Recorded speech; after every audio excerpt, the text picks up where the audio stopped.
En ce matin de Noël, bienvenue dans le Jura neuchâtelois, en Suisse, dans le Val de Travers. Long d'une vingtaine de kilomètres et bénéficiant d'un cadre naturel préservé et authentique, le Val de Travers attire chaque année de nombreux visiteurs. Sa commune la plus importante, Val de Travers, regroupe 9 villages et compte 11 000 habitants. L'horlogerie est fortement présente depuis le XVIIIe siècle et plusieurs grandes marques y ont leur manufacture. La commune compte plusieurs musées, dont celui de Jean-Jacques Rousseau qui a séjourné à Motier, ou le musée d'histoire et d'artisanat du Val de Travers, consacré au développement de la région. Des mines d'asphalte, aujourd'hui ouvertes aux visiteurs, ont contribué à asphalter de nombreuses rues, dont celle de Paris. C'est au Val de Travers que l'absinthe est née et après un siècle de clandestinité, elle y est toujours distillée. Des amateurs du monde entier viennent y découvrir son histoire et les secrets de sa fabrication. Le village de Motier s'est développé autour d'un monastère médiéval aujourd'hui devenu un lieu de production de vin mousseux. L'église attenante à l'ancien prieuré, devenue protestante à la Réforme, reste un témoin architectural important de la région. Elle doit être restaurée en 2019. Aujourd'hui, les protestants du Val de Travers nous invitent à découvrir leur foi et leurs aspirations. Je suis né au Val de Travers, à Fleurier. Je vis maintenant à la Côte-aux-Fées. Une des caractéristiques des gens de cette région, c'est d'être à peu près aussi enracinés que les sapins qui nous entourent. Ça veut dire que c'est des gens qui aiment leur coin et qui y reviennent s'ils doivent en partir. Alors ici, on est chez moi, où j'ai la chance d'avoir un ordre personnel pour m'exercer. En 1530, la Réforme est arrivée au Val de Travers. Les églises sont devenues protestantes, mais pas toutes. Il y a un endroit, même aux Verrières, où l'église est restée pendant, je crois, 50 ans dédiée aux deux églises, l'église catholique et l'église réformée. La paroisse de Val de Travers, la paroisse réformée, s'occupe d'une petite moitié, je dirais, de la population du Vallon. On est assez à égalité avec l'église catholique et puis il y a aussi des églises libres et on vit ensemble un œcuménisme assez fort. Je crois qu'il est assez remarquable dans le cadre du canton. L'église est une présence qui est là. Je pense qu'elle peut répondre à plein de besoins, autant si on est dans le creux de la vague, autant si on est dans la joie. Je pense qu'il suffit d'avoir les yeux ouverts, le cœur ouvert, et puis ça va nous toucher, je pense, quand même, quelque part. La bonne nouvelle de Noël, c'est qu'on n'est pas seul. On est invité à trouver la joie de la rencontre, la joie de la présence, au-delà de ses difficultés et de ses malheurs. En 2018, le fait d'être croyant, à mon avis, ça a tout son sens dans cette période de tensions diverses, que ce soit sociale, économique, qui nous demande, au fond, de trouver des ressources pour rester en lien les uns avec les autres et puis en lien avec le monde dans lequel on vit. L'Église peut offrir un sens qu'on n'a plus nécessairement, d'une part. D'autre part, elle permet de vivre quelque chose au niveau communautaire, alors que le mouvement actuel est à l'individualisme. Et chacun dans son coin, chacun pour soi, chacun a raison pour soi. Je pense que c'est quand même en étant ensemble et en vivant ensemble qu'on apprend le sens de la vie, le sens du pardon et des choses qui font vivre. La fête de Noël, pour moi, représente la naissance de Jésus. Un moment où on est tous ensemble à l'église, un moment où on est tous ensemble en famille, où on peut être touché aussi par les gens qui n'ont pas cette chance d'être entourés, qui n'ont pas cette chance d'être aimés, qui n'ont pas cette chance d'avoir ce qu'il faut pour être bien. Le culte que nous allons partager est centré sur la beauté et la joie. La beauté de la venue de Jésus parmi nous, la joie de sa présence, la beauté aussi des décors, la beauté des chants, du chant de l'assemblée, cette joie qui nous donne confiance dans la vie, qui nous donne confiance dans ce monde, et nous avons envie de le partager au travers de ce culte télévisé.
De moi-même, je peux dire beaucoup de choses, des faits, des souvenirs, ma généalogie, mes fiertés, mes faiblesses.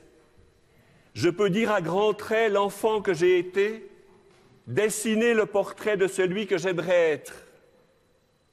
Mais je peux aussi, Seigneur, ne rien dire de moi-même pour te donner à naître.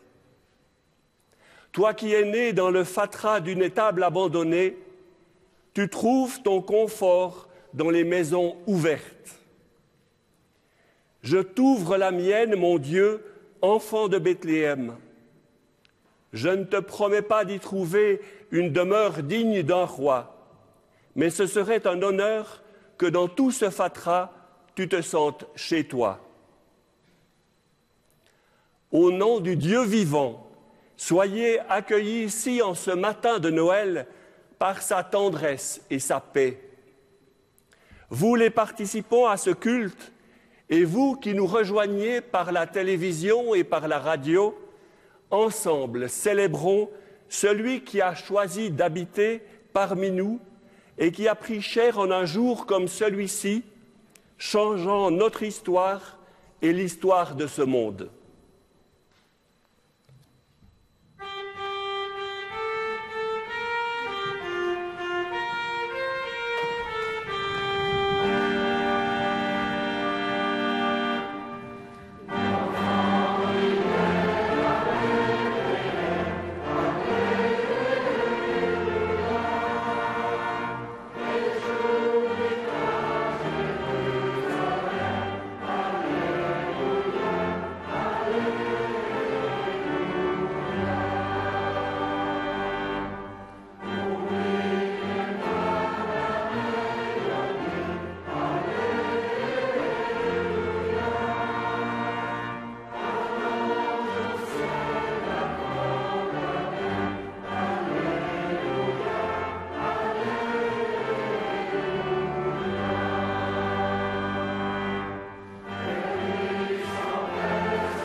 À pleine voix, chantons pour Dieu, nos chants de joie, nos chants de fête. Dieu est présent dans un enfant, sa gloire habite notre terre.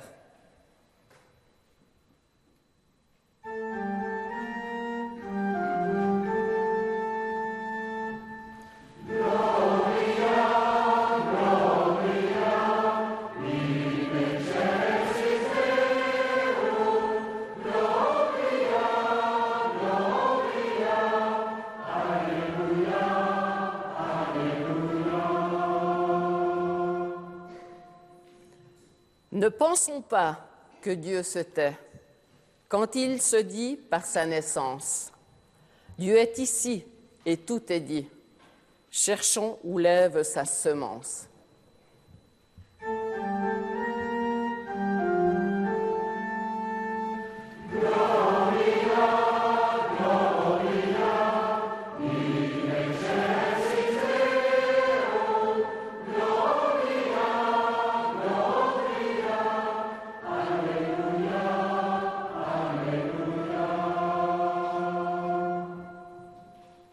par Jésus-Christ et dans l'Esprit. Cette assurance est la plus forte. Rien ne pourra nous séparer de l'amitié que Dieu nous porte.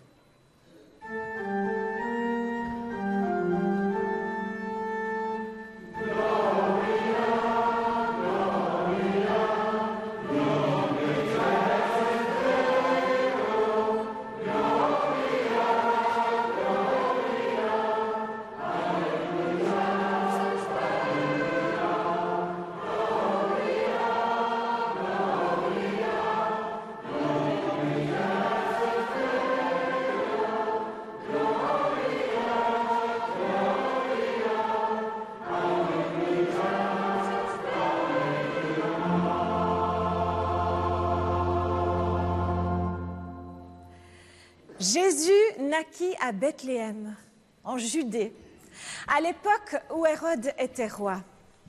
Après sa naissance, des savants spécialistes des étoiles vinrent d'Orient.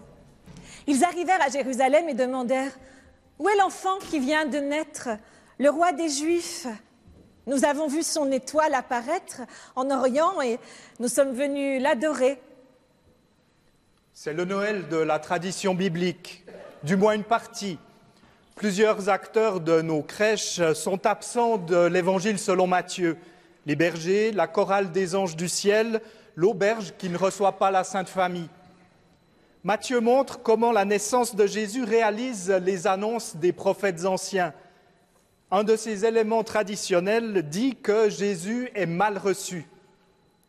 Ici, Hérode enquête sur ce concurrent qui lui est annoncé. C'est lui qui va être le méchant dans l'histoire. C'est Hérode qui rejette le roi attendu. Mais dans un premier temps, il ne peut pas empêcher la joie de la naissance et l'adoration des savants. Hérode convoqua secrètement les savants et s'informa auprès d'eux du moment précis où l'étoile était apparue. Puis il les envoya à Bethléem en leur disant « Allez chercher des renseignements précis sur l'enfant et quand vous l'aurez trouvé, faites-le moi savoir, afin que j'aille, moi aussi, l'adorer. » Après avoir reçu ces instructions du roi, ils partirent. Ils virent alors l'étoile qu'ils avaient déjà remarquée en Orient. Elle allait devant eux, et quand elle arriva au-dessus de l'endroit où se trouvait l'enfant, elle s'arrêta. Ils furent remplis d'une très grande joie en la voyant. Ils entrèrent dans la maison et virent l'enfant avec sa mère, Marie. Ils se mirent à genoux pour adorer l'enfant, puis ils ouvrirent leurs bagages et lui offrirent des cadeaux, de l'or, de l'encens et de la myrrhe.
Voilà ce qu'il nous faut pour un joyeux Noël.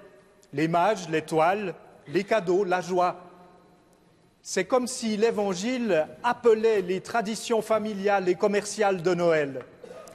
Ce qui m'importe d'abord, c'est la tradition de Noël dans ma famille. Elle m'apporte beaucoup. Elle me permet de passer un magnifique moment avec les miens. Elle me fait du bien.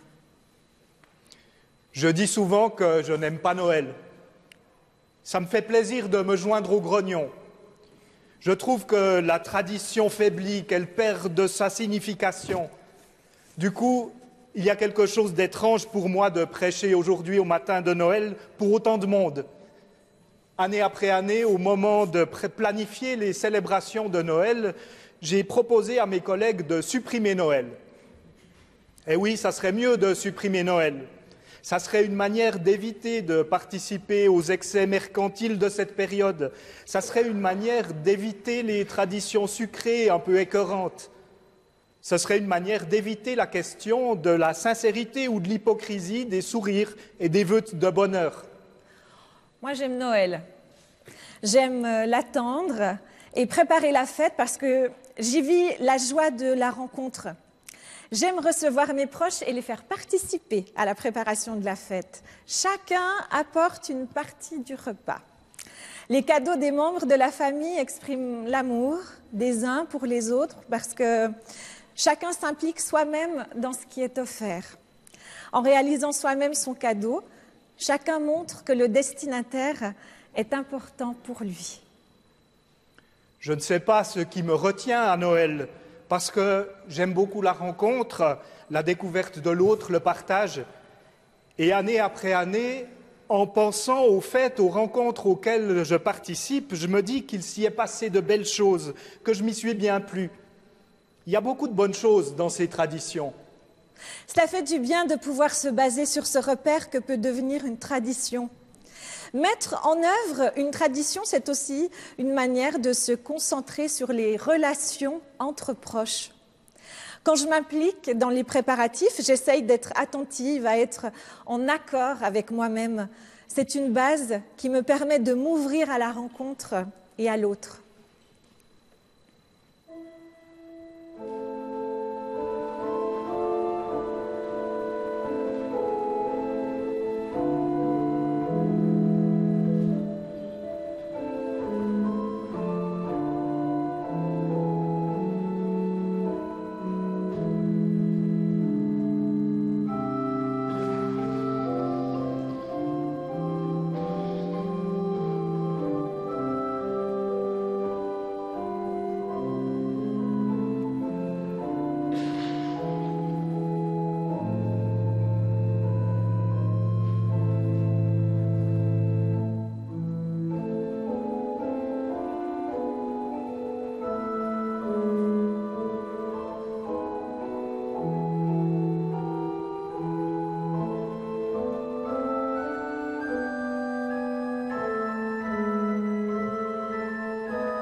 Une partie carrément douloureuse de l'Évangile vient mettre en question la rencontre, l'amour, la paix, la lumière de la tradition. Les mages sont avertis par Dieu qu'ils ne doivent pas retourner voir Hérode parce qu'il veut faire du mal au nouveau roi. Et Hérode se fâche. Quand Hérode se rendit compte que les savants l'avaient trompé, il entra dans une grande colère. Il donna l'ordre de tuer à Bethléem et dans les environs tous les garçons de moins de 2 ans.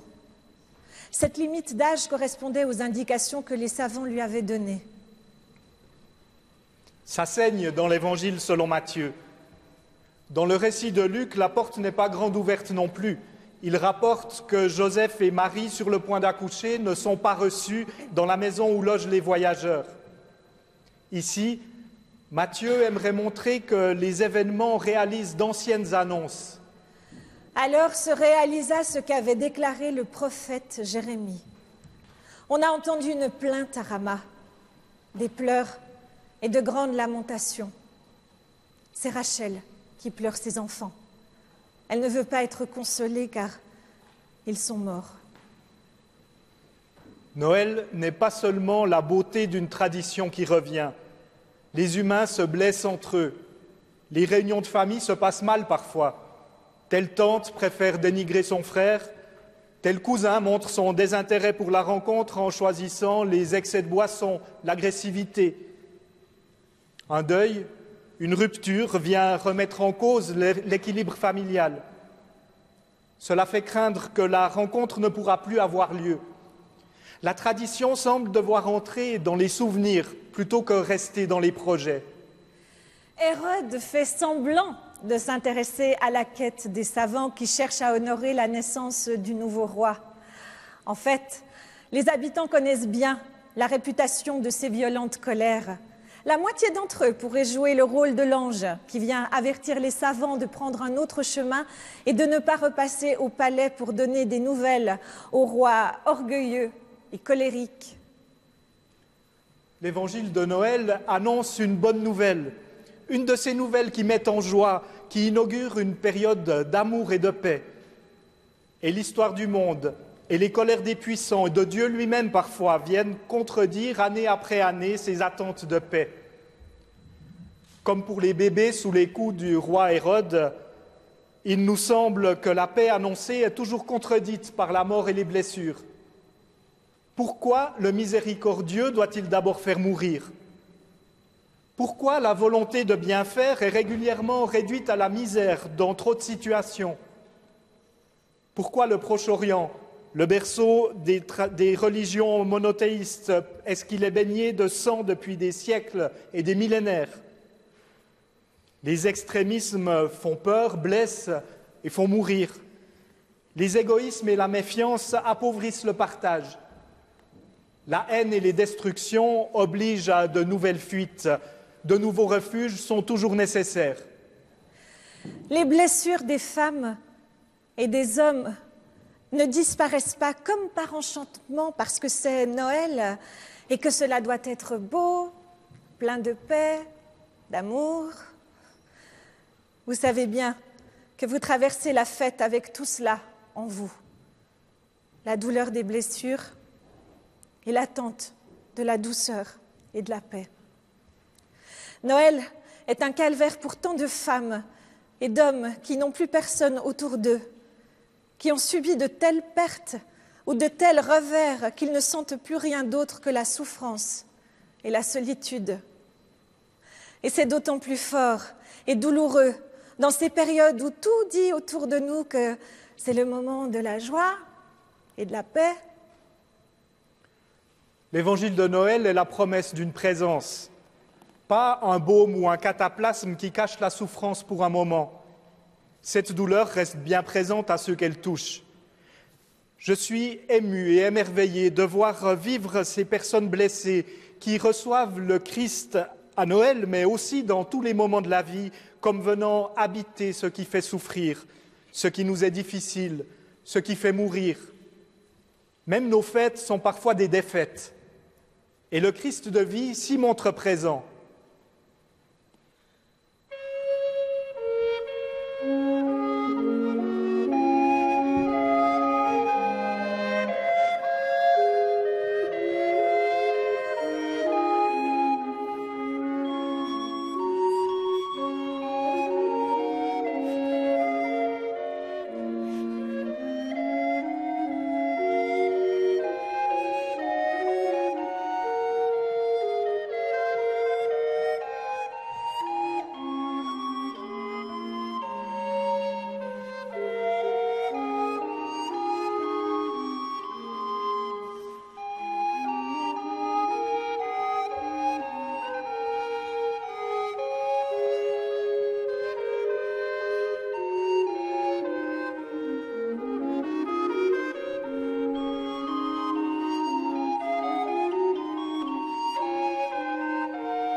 Soyez gonflés. Comment? Soyez gonflés? On ne peut pas dire une chose pareille, c'est pas possible. Jésus, oui, je le trouve gonflé, justement, quand il dit « Moi, je suis le bon berger, le pain de vie, la lumière du monde, la résurrection et la vie. » C'est prétentieux, non? Moi, ma promesse, mon Noël, je l'aimerais chaleureux, lumineux, dans la rencontre. Je l'aimerais sans prétention, justement. Oui, en effet, c'est sûrement un peu rapide de juste dire « soyez gonflés », comme si l'orgueil écrasant, c'était ce qui permettait de vivre. Dire « soyez gonflés » sans préciser, ça serait un peu comme dire « dominer, écraser, profiter ». Et dans ce que j'aimerais dire ici, être gonflé, c'est juste le contraire. Être gonflé comme un ballon, juste assez pour tenir bien ferme, mais pas trop dur pour pas faire mal. Être gonflé comme un pneu de vélo, pour donner à la roue la structure qui lui permet de bien avancer. Être gonflé comme avoir inspiré une bonne bouffée d'air frais et de repos qui permet de sentir qu'on est en accord avec soi. Et si cette inspiration et cette amitié avec soi-même permettent d'aider l'autre, c'est encore mieux.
Quand nous pensons âme ou esprit et que nous imaginons celle ou celui qui nous stimulera, nous attendons un spirituel, un modeste, avec qui nous pourrons faire respirer notre âme et nos pensées.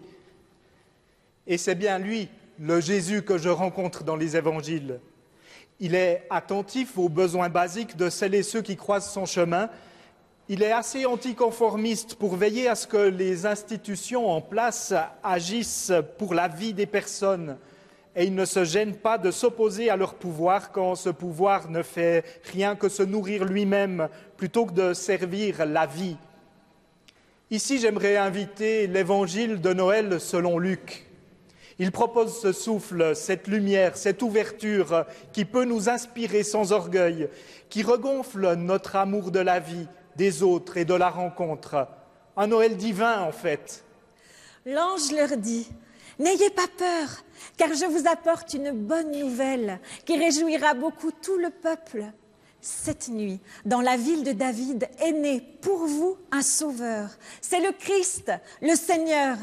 Et voici le signe qui vous le fera reconnaître. Vous trouverez un petit enfant enveloppé de langes et couché dans une crèche. » Tout à coup, il y eut avec l'ange une troupe nombreuse d'anges du ciel qui louaient Dieu en disant « Gloire à Dieu dans les cieux très hauts et paix sur la terre pour ceux qui l'aiment. » Accueillons la lumière de Noël comme un rappel que c'est à la vie que nous sommes destinés. Que Dieu, qui naît à Noël, nous aide à nous mettre en accord avec nous-mêmes et avec cette vie plus grande que nous. Quand Dieu devient un moule auquel nous devons nous adapter et des ordres auxquels nous avons à nous soumettre, il n'est plus un Dieu de vie. Il devient un instrument du pouvoir des religions. À ce moment-là, les humains gagneront à s'éloigner des religions pour en être libérés. Soyons gonflés d'un air pur qui nous fait vivre, qui nous fait sentir la vie en nous, comme quand nous remplissons nos poumons de l'air d'une nuit fraîche en pleine nature.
Je crois en Dieu, le Père Tout-Puissant, Créateur du ciel et de la terre.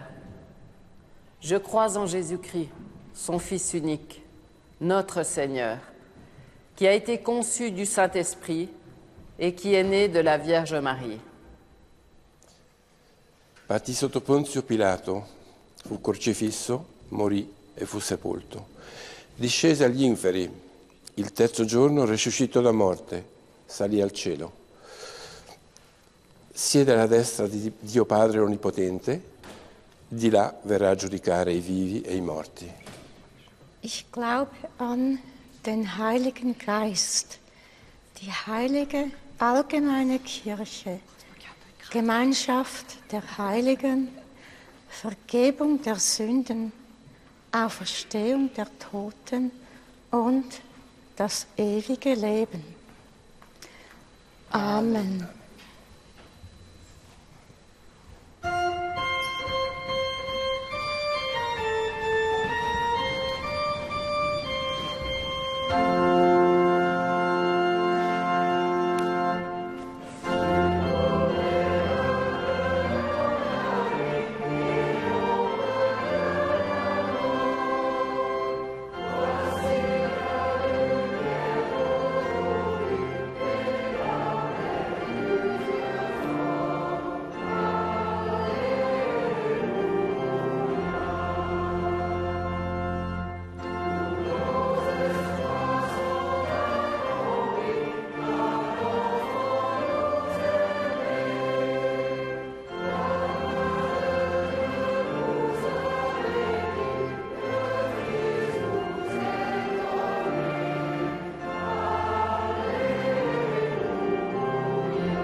Seigneur, nous voulons te prier pour tous ceux qui ont besoin d'amour, besoin de se sentir aimés et besoin d'aimer à leur tour. Sois une source d'amour qui se multiplie en se partageant.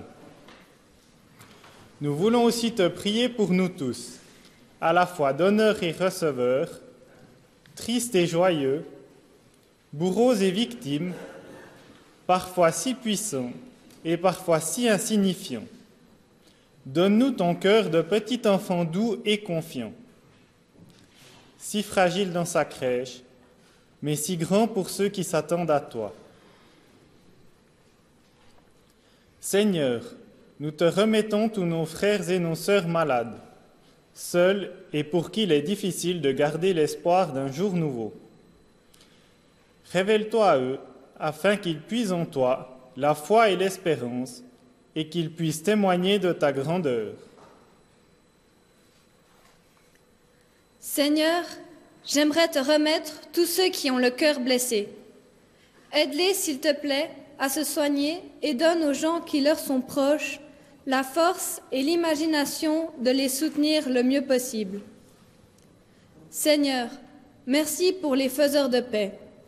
S'il te plaît, aide-les et soutiens-les dans leurs efforts. Donne à ceux qui aimeraient devenir faiseurs de paix la force de se lancer dans cette lutte.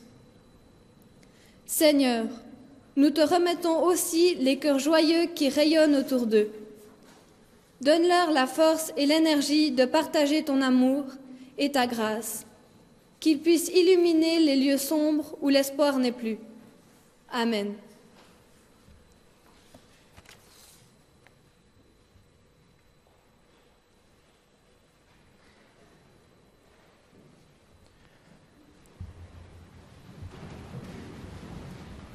Vraiment, il est juste et bon de nous tourner vers ta grâce pour te rendre grâce, Dieu de vie, en tout temps et en tout lieu, et plus particulièrement en ces jours où les bergers ont trouvé à Bethléem le Messie promis depuis les siècles, et où les mages venus d'Orient se sont prosternés devant lui.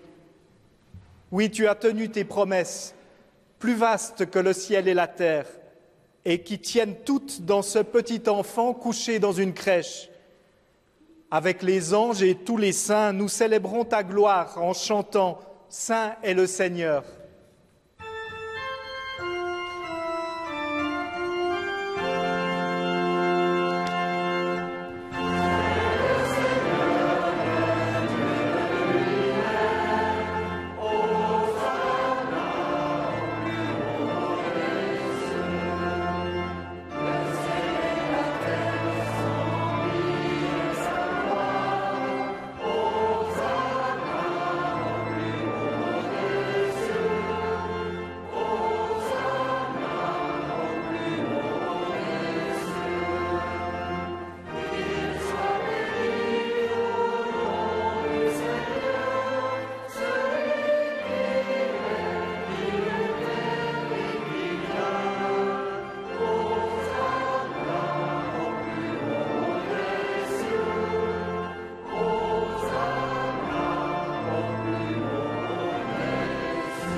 Oui, il est saint ton Fils, lui qui dans la nuit où il fut livré prit le pain, en te rendant grâce le bénit, le rompit et le donna à ses disciples en disant « Prenez et mangez-en tous, ceci est mon corps livré pour vous. » De même, à la fin du repas, il prit la coupe, en te rendant grâce, la bénit et la donna à ses disciples en disant « Prenez et buvez-en tous, car ceci est la coupe de mon sang, le sang de l'alliance nouvelle et éternelle qui sera versé pour vous et pour la multitude en pardon des péchés. Vous ferez cela en mémoire de moi. » Prions. Seigneur Dieu, nous nous souvenons de la venue de ton Fils qui s'est rendu présent à notre monde, qui s'est fait tout proche de nous. Il était ton égal et il s'est abaissé jusque vers les plus petits. C'est dans le dénuement de son sacrifice qu'il se rend encore présent à nous, sous les signes du pain et du vin, nourriture pour notre faim de ton amour, breuvage pour notre soif de ton royaume. Seigneur Jésus, envoie sur nous ton Saint-Esprit pour qu'en recevant ce pain et ce vin, nous te recevions nous-mêmes. Et donne-nous de te recevoir comme des pauvres qui n'ont d'autre richesse que toi, comme des faibles qui ne disposent que de la puissance de ton amour. Veuille nous permettre de donner à notre tour ce que nous avons reçu de toi. Rends-nous fidèles dans l'attente de ton royaume. Seigneur Dieu, tu es venu pour nous unir à toi et pour nous unir les uns aux autres. Triomphe de nos divisions et donne-nous la joie de la vraie fraternité. Dès maintenant, invité à cette table, c'est par ton Fils que nous pouvons te chanter la prière de tes enfants.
Mes sœurs et mes frères, soyons comme ce pain partagé, communion au corps de notre Seigneur Jésus-Christ, nourrissant pour nous et pour les autres.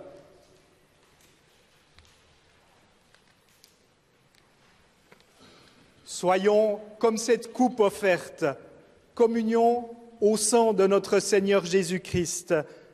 Elle réjouit et ouvre aux dons entre nous et pour les autres. Alléluia pour la confiance que le Christ nous fait de passer par nous pour transmettre sa vie, pour nous et pour les autres. Amen.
Bienheureux sommes-nous, c'est le Seigneur qui nous invite et qui se donne.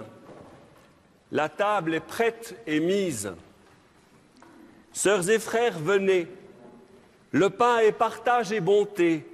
La coupe est pleine de joie promise. Venez, venez tous, car tout est prêt.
Prions. Seigneur Jésus, merci. Si peu de pain dans notre main et ta présence emplit nos vies. Un peu de vin dans une coupe et tu te livres sans réserve. Ton corps nous est donné en nourriture, notre faim grandit. Ton sang nous est offert comme une source, plus vive est notre soif. Unique est le don pour chacun, unique le corps qui nous rassemble, dans une même action de grâce. Seigneur Jésus, merci. Amen.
Que Noël chante en vous son espérance, que le Christ vous manifeste sa présence sur tous vos chemins, qu'au long des heures de tristesse et qu'au long des heures d'allégresse, en vous, la confiance demeure d'être aimé par le Père, d'être accompagné par le Fils, d'être soutenu par l'Esprit, et que votre foi au Christ né sur votre terre vous donne l'audace de réveiller la joie à travers les chants de votre terre en attente.